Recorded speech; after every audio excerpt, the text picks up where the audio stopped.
Olá, querido aluno! Nessa aula a gente vai falar sobre inteligência emocional, que é um assunto que está sendo cada vez mais abordado. Tem um provérbio chinês que diz que se você se conhece e conhece o seu adversário, em 100 batalhas você vai vencer todas. Se você se conhece e não conhece o seu adversário, você vai vencer apenas a metade. Mas se você não se conhece, você vai perder todas as vezes. Daniel Goleman, que escreveu o livro Inteligência Emocional, que eu já vou deixar aqui a minha indicação para você, disse que a inteligência emocional é a capacidade de reconhecer os nossos sentimentos e os das outras pessoas para motivarmos e para podermos lidar adequadamente com as nossas emoções, tanto em relação a nós mesmos, quanto às pessoas com as quais nos relacionamos. E nisso também entra a questão de ação e reação, vamos colocar assim. A Maria me disse ou me fez A ou B. Como que eu vou reagir a essa ação da Maria? Sendo assim, a inteligência emocional caracteriza a maneira como cada um lida com as próprias emoções e com as emoções que o rodeiam também. Envolve tudo o que está relacionado com a capacidade de perceber e exprimir a emoção. Assimilar a ela o pensamento, compreender e raciocinar com ela. E saber regular ela também em si e nos outros. Então, a gente tem alguns ingredientes da inteligência emocional. O autoconhecimento emocional, que é saber reconhecer um sentimento enquanto ele ocorre. Você toma consciência das suas próprias emoções. Temos também o controle emocional, que é a capacidade de lidar com as próprias emoções, adequando-as a cada situação. A automotivação, que é dirigir as emoções para objetivos determinados. Temos também, muito importante, a empatia, que é saber reconhecer as emoções nas outras pessoas. Temos um quinto elemento aí, a habilidade nos relacionamentos interpessoais, que é algo que a gente tem que desenvolver muito para poder trabalhar com isso também. Então, eu vou explicar um pouquinho cada um deles. Vamos lá. O autoconhecimento e autocontrole. A pedra base da inteligência emocional é a autoconsciência. É você ser capaz de reconhecer um determinado sentimento enquanto ele está ali, acontecendo. Esse reconhecimento permite controlar as nossas próprias emoções em vez de a gente ser controlado por elas. Então, as pessoas têm uma maior consciência sobre os seus sentimentos, têm um maior controle sobre as suas vidas. Elas vão se sentir cada vez mais seguras nas suas decisões, porque elas sabem o que elas vão sentir em relação a essas decisões. Agora, a automotivação. Até que ponto nós nos motivamos? Você já parou para pensar nisso? A automotivação também é um autocuidado com a gente. Só quando a gente mobiliza internamente as nossas emoções positivas é que a gente consegue focar a atenção e a criatividade em direção dos nossos objetivos. O autocontrole emocional, que é adiar recompensas e dominar os impulsos. É importante em todo tipo de realização. É essa capacidade de entrar num estado de maior fluidez interior que nos permite ser pessoas mais produtivas e mais eficazes em tudo que a gente faz. A empatia, para mim, ela está no primeiro pilar, está no topo.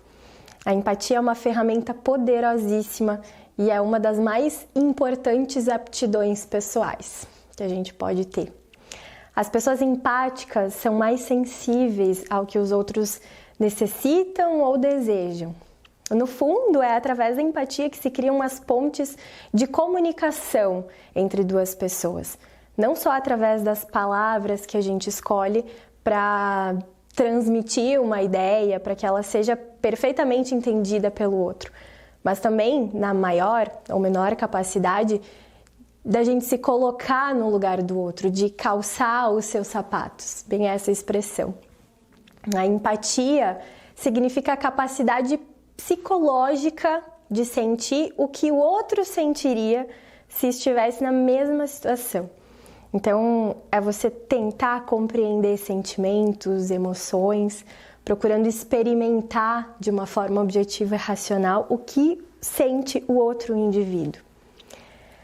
A empatia, ela permite compreender melhor o comportamento em determinadas circunstâncias e a forma como o outro toma as decisões. Então você, futuro terapeuta, é de extrema importância desenvolver a empatia, se livrar de preconceitos. Até dentro do material teórico tem uma parte falando sobre isso, né? Sobre coerência, congruência, preconceito, pré-conceito. Então, se você quer compreender melhor o seu cliente, estuda bastante sobre a empatia. Mas, Georgia, como que eu desenvolvo a empatia em mim? Apesar da empatia ser considerada uma consequência do modo evolutivo da sociedade, a empatia se desenvolve na infância, lá no contexto familiar. Então, se o ambiente não for favorável ou a criança sofrer abuso, violência, ela vai tender a ter deficiência empática e assim facilita também o comportamento agressivo. Mas tem sim algumas coisas que podem te ajudar no desenvolvimento da empatia. Vou citar algumas delas. Elogiar de forma sincera. Pode ser uma coisa bem clichê, mas todo mundo gosta de ser elogiado de forma sincera e não em troca de algo. Fazer perguntas dentro do contexto mostra interesse no que a pessoa está falando. Você está interessado no que a pessoa está falando para você. Além de demonstrar que você está tentando entender o que o outro está passando, que aí entra a empatia. Não compare. Comparar pessoas ou situações é a maneira mais rápida de demonstrar que você não tem o menor interesse pela situação, pela pessoa, enfim, indo para o lado oposto da empatia. Então, a minha sugestão é apenas receba o que está sendo transmitido para você naquele momento. Se livre dos preconceitos. Quando você pratica a empatia, você está se abrindo à possibilidade de conhecer verdadeiramente as pessoas. Então, se apoiar em uma imagem construída cria uma espécie de muro, onde ambas as partes vão ficar na defensiva. Acreditar em imagens preconcebidas faz com que o relacionamento seja baseado em desconfiança. E, gente, esse relação que eu tô falando, é do tipo de interação. Todo e qualquer tipo de interação que você tem com qualquer pessoa, tá bom? Então, isso já me dá o gancho para voltar aos ingredientes da inteligência emocional. Relacionamentos interpessoais, muito importante também. A arte da gente se relacionar é, em grande medida, a competência para gerir as emoções dos outros. A competência social está na base da popularidade, da liderança, da eficácia interpessoal. Gerir relacionamentos permite um melhor desempenho pessoal e profissional e gera também maior equilíbrio interior. E com isso, falando sobre a falta de inteligência emocional, a mente emocional considera que as suas crenças são totalmente verdadeiras. Ela descarta qualquer coisa que seja contrário. Por isso, é difícil fazer, por exemplo, que alguém que está numa perturbação emocional raciocine. Não importa quão válida a argumentação do ponto de vista lógico, nada que não esteja enquadrado nas convicções emocionais do momento pode influir na pessoa. Então, é uma crença, ela tem aquilo na cabeça e ela vai lutar com aquilo. E também, além desse modelo mental, a gente tem modelos mentais de formas de resistência. Natureza instintiva da espécie humana.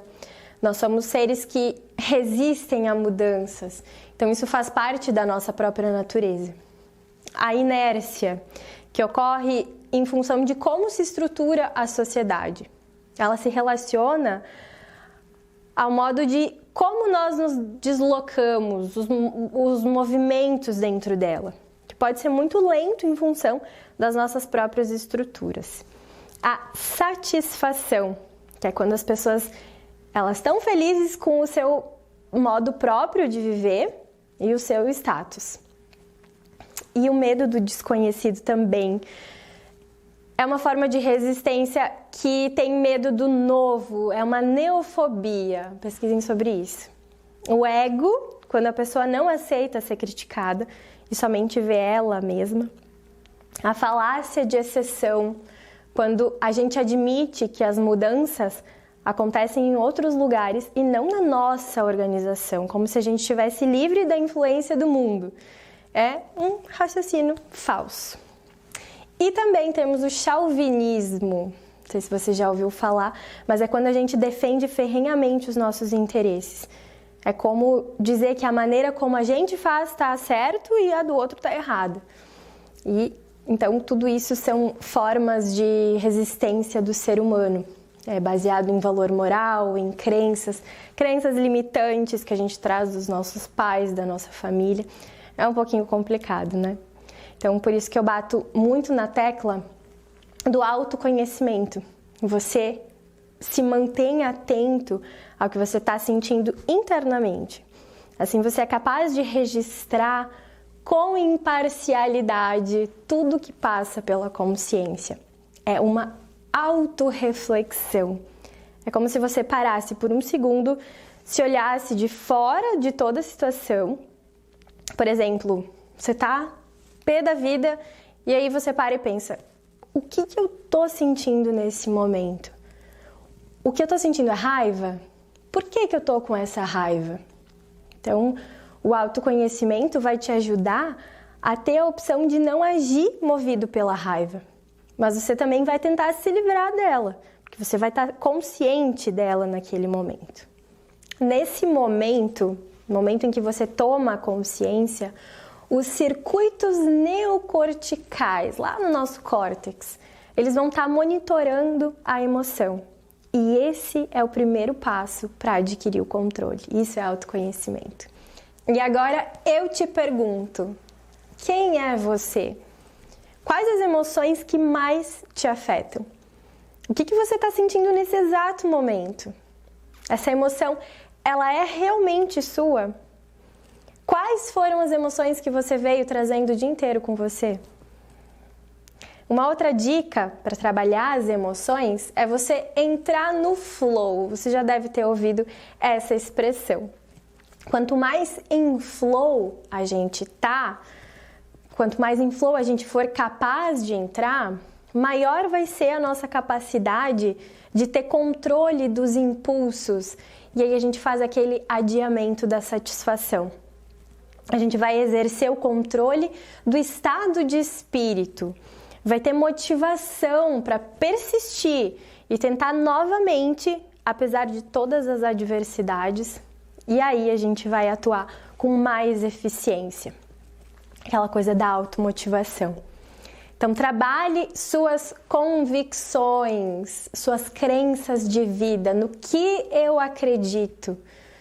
Frente às situações, reavalia e reflete sobre os fatos que estimularam aquela emoção. O que acontece dentro de mim nesse momento? O que está acontecendo? O que eu estou sentindo? Uma prática é interromper a cadeia.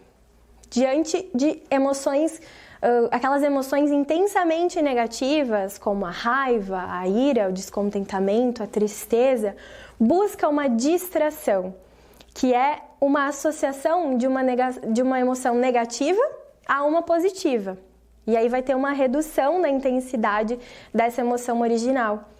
Você faz esse auto-monitoramento dos seus pensamentos negativos e você pode anotar eles, assim que eles surgirem. Dessa forma, você pode contestar e reavaliar a situação depois. Isso vai criar um hábito. E aí você vai perceber que você começa a não ter mais aquele impulso emocional. Você começa a perceber as suas emoções na hora e consegue lidar muito mais inteligentemente com elas.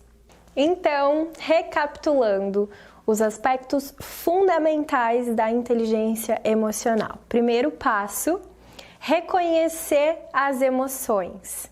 Segundo passo, compreender essas emoções. Terceiro passo, regular as emoções. E por fim, usar essas emoções. Então sempre lembra disso. Com o tempo isso vai ser um hábito, vai se tornar um hábito na sua vida. Eu indico que você, terapeuta, futuro terapeuta, busque conhecer mais sobre a inteligência emocional e sobre a empatia. Muito mais do que técnicas em si. Isso vai te ajudar a deslanchar como profissional. E o meu maior conselho, busque conhecer a si mesmo. Gratidão, até a próxima!